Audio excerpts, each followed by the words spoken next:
Has your car ever broken down on the side of the road or simply acted up and you had no idea why? Well, then I'm sure you understand the value of a good automotive service technician, a professional whose job is to troubleshoot, test, repair, and maintain the systems and components in the cars and trucks on the road today. Hi, I'm Alan Pratt, and today we're going to pop the hood on a typical vehicle and take a look at its main systems. Then we'll watch the tools of the trade in action as automotive technicians open their toolboxes and demonstrate how they're used in common maintenance and repair tasks. It's remarkable to consider how a simple wheel has evolved into the complex array of systems and components an automobile is today. It is thought that the first car was probably built in 1672 by Padre Verbiest for the Emperor of China, powered by steam. But it wasn't until 1878 that Carl Benz, of Mercedes-Benz fame, designed and patented the first internal combustion engine with a spark ignition, innovating the modern-day automobile, but not offering too many bells and whistles.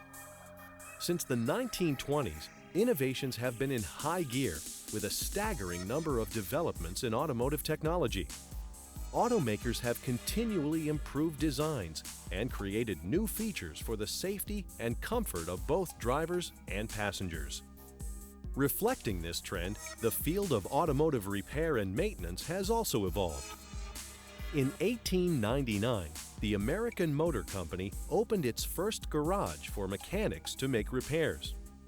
In today's comprehensive service shops, professionals work on intricate components with brand new cutting-edge technologies. Even the term mechanic has evolved, largely being replaced by the more accurate term auto technician, auto service technician, or simply auto tech. So what exactly do automotive service technicians do?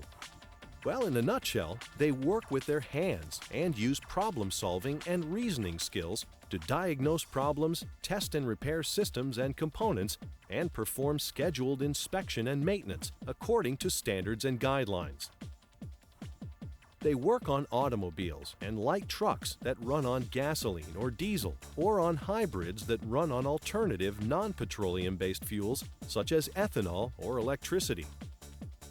Auto technicians have to be part listener and part detective, listening to customer descriptions about the symptoms or issues related to the car, reviewing repair orders completed by a lead service advisor or repair service estimator, and reading technical manuals to quickly find relevant information. They must also physically test or use testing equipment to try to isolate the problems and rule out what the problems are not. Technicians need to be very detail-oriented, able to follow checklists during routine service inspections and maintenance, and adept at examining the tiniest parts to help identify potential problems before they break down and require costly repairs. As automotive technology has become more sophisticated, automotive technicians have become increasingly specialized, especially in larger shops and service centers working solely on one particular system, such as transmissions, air conditioning, or brakes, or on one particular technology, such as servicing hybrid vehicles with electric fuel cells.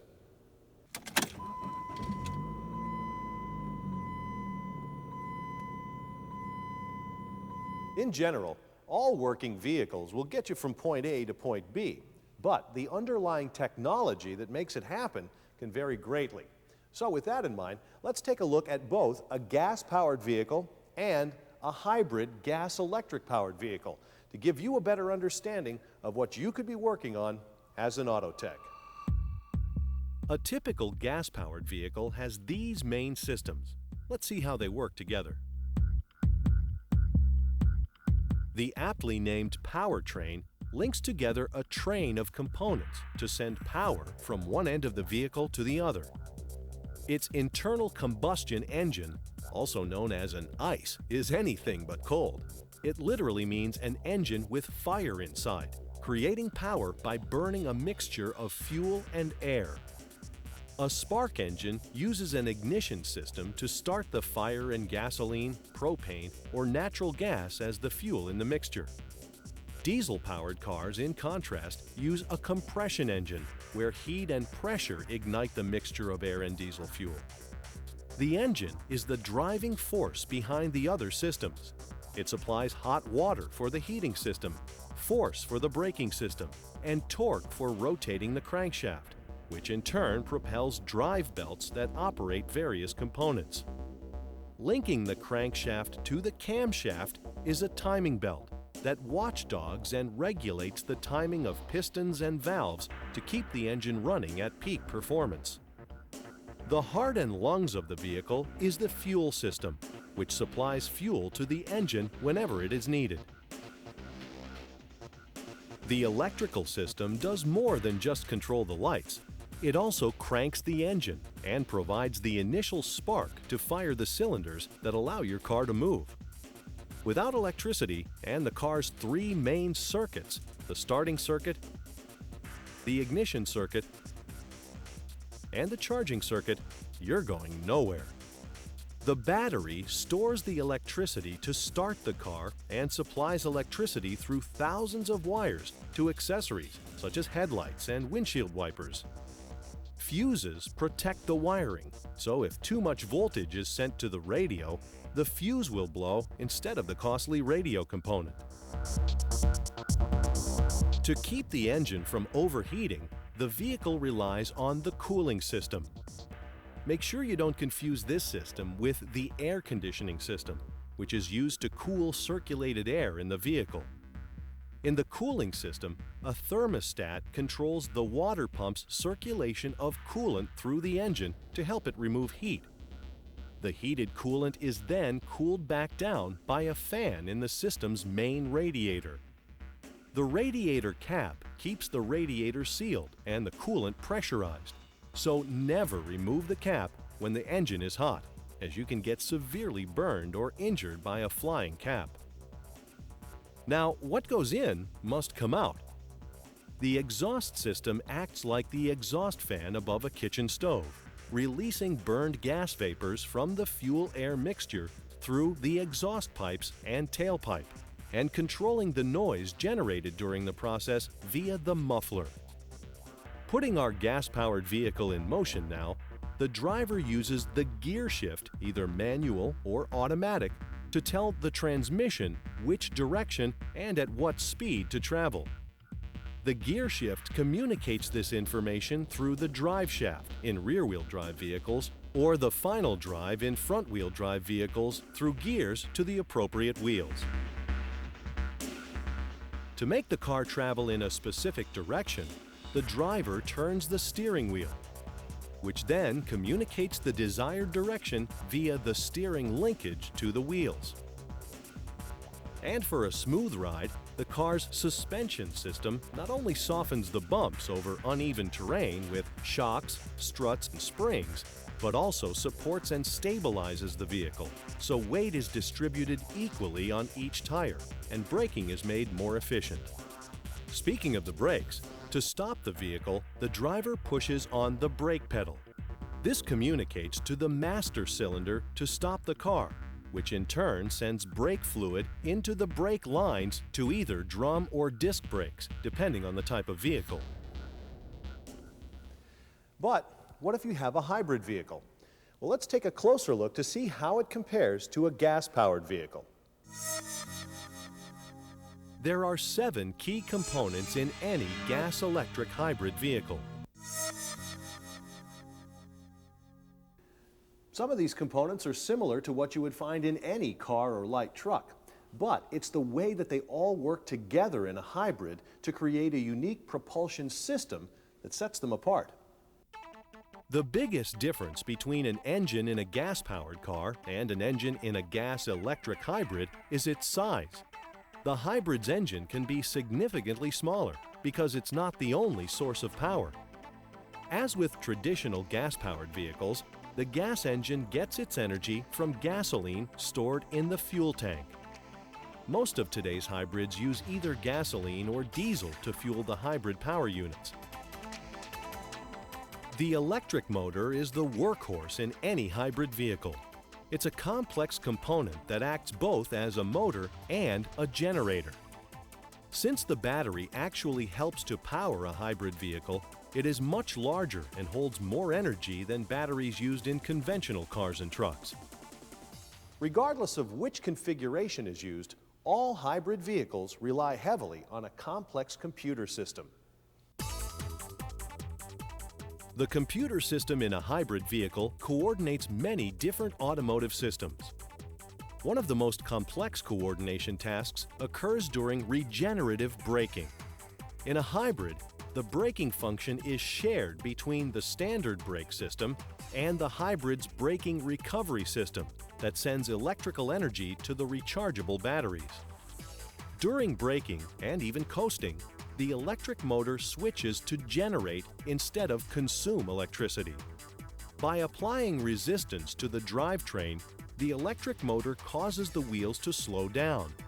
In return, the energy from the wheels turns the motor, which functions as a generator, converting energy normally wasted during coasting and braking into electricity. This electricity is stored in the battery until needed by the electric motor.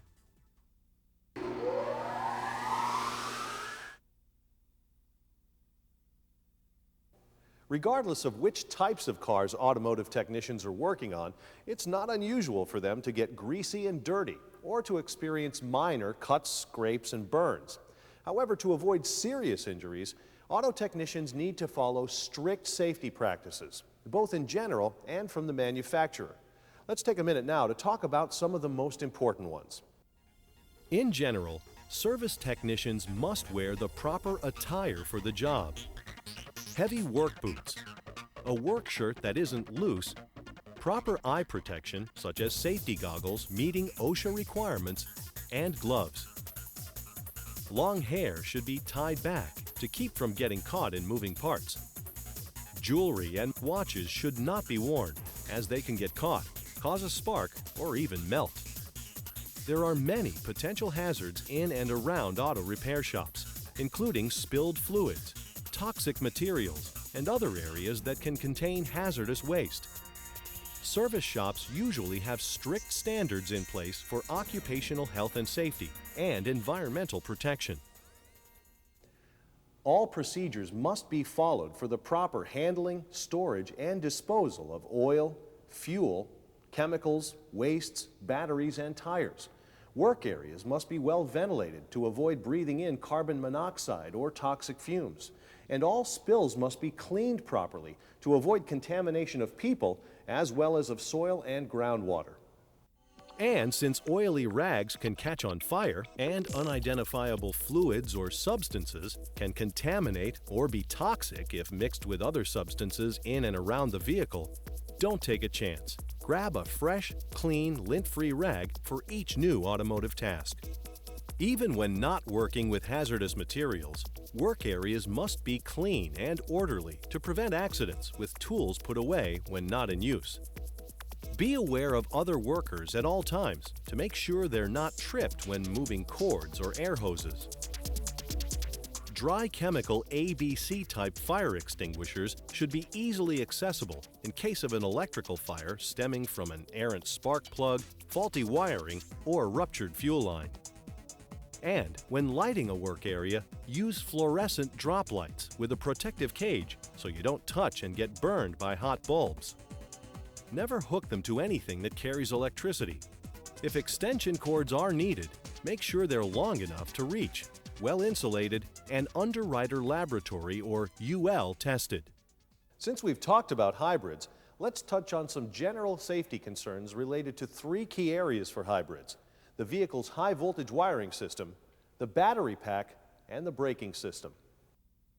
The threshold for voltage that can be fatal is about 60 volts. The voltage running through a typical hybrid system ranges anywhere from 150 to more than 600 volts. This high voltage can pose a significant safety risk for service personnel if they don't take the proper precautions. In general, as long as the hybrid's high voltage electrical system has been properly deactivated, you should be able to perform all repairs safely. And if any of the cells is bad, Generally, the entire battery pack will need to be replaced. Now, for non-hybrid vehicles, an auto tech is used to replacing a dead battery when there's less than 12 volts in it. For hybrid vehicles, however, a dead battery could still have 300 or more volts in it, and that is a potentially fatal amount.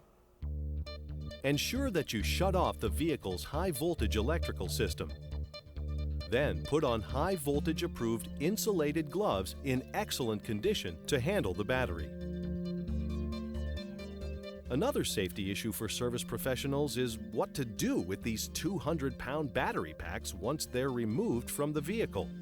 Because many shops are not used to handling batteries of this size, they need to understand not only how to remove and replace them, but also how to recycle them safely.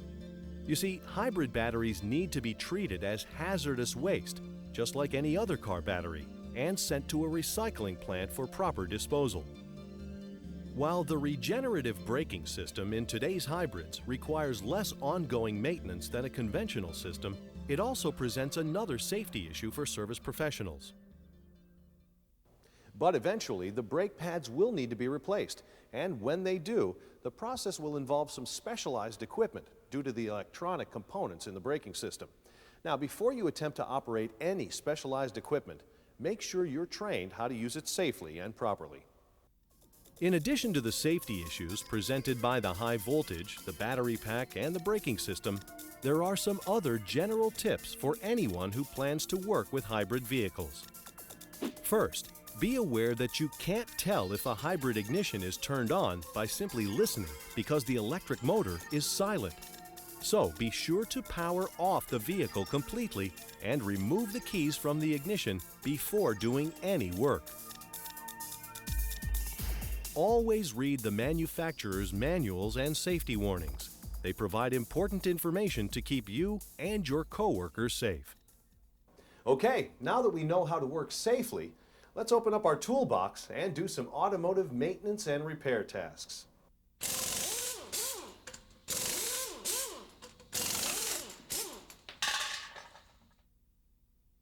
Automotive service technicians use a wide variety of tools in their work. And although employers provide the larger, more expensive, or specialized equipment used in shops, every automotive technician should have their own inventory of personal hand tools.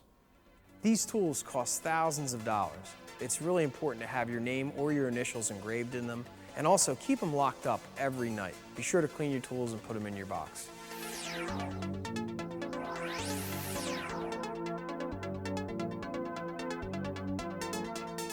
When working with hand tools, remember these rules of thumb. Always use the right tool for the job, since using the wrong one can damage the vehicle or you. Keep tools clean, since dirt or grease can cause a tool to break when put under force. And keep tools properly maintained and sharpened to keep them working as they should. Now, let's take a closer look at some common hand tools. Wrenches. Car engines are based on either standards or SAE measurements or metric measurements, so you'll need to have a wide array of wrench sets in both types to work on both foreign and domestic cars. First, you'll need various types of convenient combination wrenches, such as offset wrenches and ignition wrenches. Socket wrenches are similar to open-end wrenches but have a ratcheting drive handle. A good socket wrench set should have a wide variety of ratchet drive heads, sockets, extenders, and ratchet handles with 60 teeth for lots of grab with little effort. Purchase extenders for added reach, a breaker bar for added leverage, and a speeder to crank oil pan bolts quickly. Sockets come in two designs, standard and deep, and in three categories: hand sockets for hand tools, impact sockets, which can be used on hand tools or impact tools, and power sockets for power nut runners or multi-spindle machines, usually found in production. Spark plugs are available in two sizes, so make sure you add the correct sized spark plug socket to the ratchet handle for the particular car you're working on. Similar to a socket wrench is a torque wrench for tightening nuts and fasteners to an exact degree. It can, however, be slightly bulky and hard to fit into tight spaces. So in those instances, reach for small or medium adjustable crescent wrenches, also called monkey wrenches, or for tappet wrenches, which have long, thin handles to assist in adjusting valves. For the screws and fastenings that have odd-shaped holes, you'll need to keep handy a set of assorted Allen wrenches, also called hex wrenches. Finally, some tasks require specialty wrenches. Use a distributor wrench to adjust the timing on a non-electronic car's ignition system, a crow's foot wrench for loosening the hold-down bolt on the distributor, line wrenches, sometimes called flare nut wrenches, for working on fuel lines or brake lines, cross-shaft lug wrenches for removing the wheel or lug nuts on a tire, and an oil filter wrench for removing oil filters. Regardless of which type of wrench you're using, always remember one thing. Wrenches are used for turning nuts and bolts, not pliers. Well, what are pliers used for then? Well, pliers are excellent for grasping and moving items in the vehicle. And remember, only use pliers with rubber-coated handles when you're working on electrical systems, so you don't get shocked. Needle-nosed, slip joint, channel lock, and combination pliers are the most common and should be in every toolbox. And when working on the circuits of electrical systems, you can cut wires with diagonal cutting or side cutting pliers, or use multi-purpose electrician's pliers to splice, cut, or strip wires. Turning now to screwdrivers, these hand tools come in every size and shape, including flat, Phillips, and Torx for the Torx fasteners used on headlights or in car interiors. It is recommended that you get some with interchangeable bits to save time, and magnetic heads, so you can pick up small screws that might fall when working in tight areas. For repairing metal components, you'll need some chisels to cut into metal. Never substitute a screwdriver for a chisel, and only use cold chisels when the metal is cold. If your chisel becomes mushroomed, grind it back to its proper shape. Punches let you dimple metal prior to drilling into it. Use the right-sized punch for the job so you don't damage the component. Both chisels and punches are used in conjunction with a hammer. Hammers are used to gently tap things loose, like a tight screw. A ball-peen hammer has a regular striking face on one end and a rounded ball on the other, while dead-blow hammers have a hollow head filled with shot, a design that directs more force to the object being struck but cuts down on rebound from the blow. Now, let's take a look at some maintenance and repair tasks specific to the engine. The braking system, the electrical and electronic systems, and the steering and suspension systems. That'll give us a better idea of the system-specific tools auto techs use on the job. Engine repair tasks include general engine diagnosis, removal and reinstallation, cylinder head and valve train diagnosis and repair, and engine block assembly and repair. Before working on an engine, you must first let it cool and allow up to 90 minutes of cooling time before removing a radiator cap. When working on the engine, you must be very precise in adjustments and measurements, so keep many gauges at hand, such as an oil pressure gauge, a compression gauge, which measures cylinder pressure, and a torque angle gauge for torque-to-yield fastener applications. Engine performance tasks include diagnosing and repairing the computerized engine controls, the ignition system, the fuel, air induction and exhaust systems, and the emissions control systems. It also includes other engine-related tasks, such as replacing the timing belt. For testing engine performance, you'll have a variety of analyzers and testers at your disposal. To work on the braking system, you'll diagnose and repair the hydraulic system, the drum and disc brakes, the power assist units, the anti-lock brake and traction control systems, and the wheel bearings and parking brake. On drum brakes, use a return spring tool to remove and install the return springs, brake spring pliers to work on the hold-down springs, and brake spoons to adjust the brakes. For vehicles with disc brakes, some of the most commonly used hand tools are torque wrenches and caliper compression tools. And although these tools won't fit in your toolbox, when brakes need to be resurfaced, brake lathes and on-car lathes are called into action for the job. Maintenance and repair of the electrical and electronic systems include diagnosis and repair of the battery, as well as of the starting, charging, lighting, and driver information systems. Auto techs also work on warning devices, the horn, the windshield wiper and washer, and many accessories throughout the vehicle. Electronic control units are mini computers that act as complex brain structures to control a car's main operating systems. To deal with such complexity, you'll be using diagnostic tools to properly diagnose many automotive problems. Auto techs frequently inspect, test, and replace fusible links, circuit breakers, fuses, batteries, and alternators. Before doing so, however, it's important to disconnect the negative battery cable for safety. Use battery cable terminal pullers to pull the terminals without damaging the battery case, and a fuse puller, not your fingers, to remove and replace fuses safely. If battery terminals are corroded, clean them with a wire terminal brush, or repair the terminals with a wire and terminal repair kit. A battery hydrometer lets you check for a full charge and equalized cells. Check a fuse by pulling it out of its receptacle and hooking up a continuity tester to both blades of the fuse.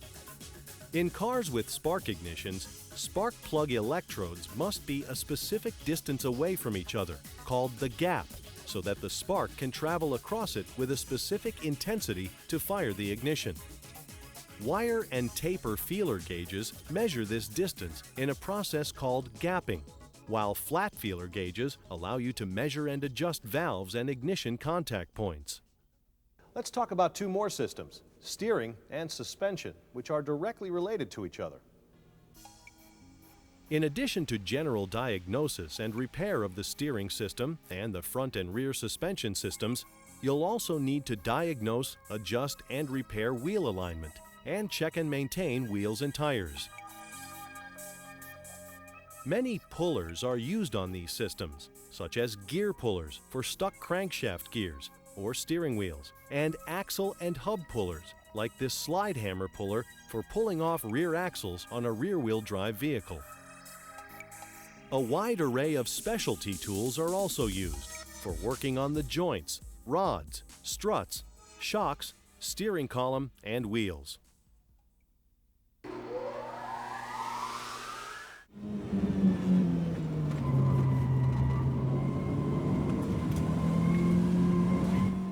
The outlook for career opportunities in automotive service and repair is outstanding. Today, the global population and the number of cars in operation are soaring, creating an ever-increasing demand for qualified technicians. In addition, global warming is driving the automobile industry to develop new and innovative automotive technologies. So, techs who can learn and adapt quickly will have a bright future ahead of them. More than ever before, formal automotive training is crucial. 3 to 4 years in a combined on-the-job and classroom training program, alone or in conjunction with an apprenticeship program, is recommended. A high school diploma and the completion of courses in automotive repair, electronics, blueprint reading, mathematics, physics, and computers are advantageous for career advancement. Many car manufacturers and dealerships now offer 2-year associate degree programs at post-secondary schools across the nation. If you'd like to learn more about careers in automotive service, please visit any of the websites shown here.